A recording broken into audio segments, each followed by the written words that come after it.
So my recommendations for mineral supplementation, and this would include both the macro minerals, so usually you think about calcium and phosphorus, and then the micro minerals, which are, there's 4 or 5 of those.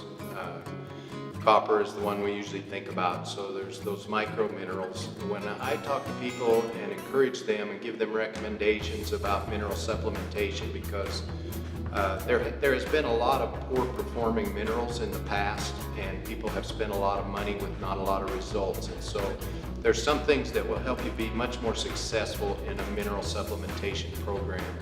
One is choose a good trace mineral package that will perform well in your area. So if you're dealing with lots of antagonists, then you need to have minerals that perform well in an area that has lots of antagonists. Of course, your veterinarian can help you with that. The other is that 30 and 40 years ago they used to say, provide a little trace mineral package before you calve and a little trace mineral package before you wean, and everything will be fine.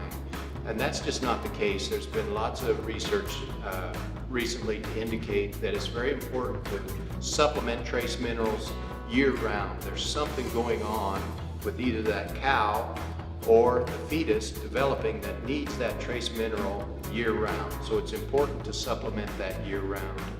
The other is I really encourage people to monitor consumption. So if your target consumption is 2 to 4 ounces, then just do the math on that and understand how many bags of minerals should be disappearing each week or each month, and feed for that consumption target. If they don't eat it, it's not doing them any good. If they eat too much of it, then you need to back them off, because more is not necessarily better.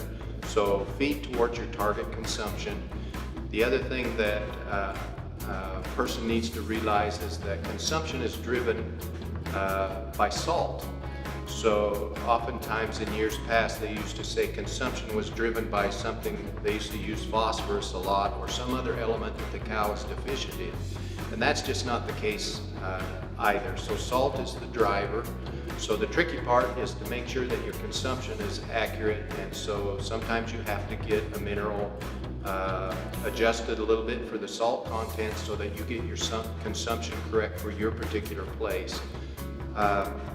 The other advice that they're giving us now is that you need to make the mineral available probably in more sources or more locations than we used to think in the past. And so if you think about behavior of cattle and how they go to the water tank, if we have 2 mineral feeders there at the water tank and 150 cows come to the mineral feeder and they all fight for a drink of water, a handful of them will go to the mineral tub and lick a little bit, and then everybody leaves at the same time. Not everybody has had access or time to get to the minerals, so they don't consume, not everybody gets to consume the mineral, and they need to have access to that mineral probably twice a week in order for them to maintain the levels that they need to have it perform the way we want. And so those are some things that have been very helpful to me, encouraging people, or in my own situation, to provide trace mineral packages the way we'd like.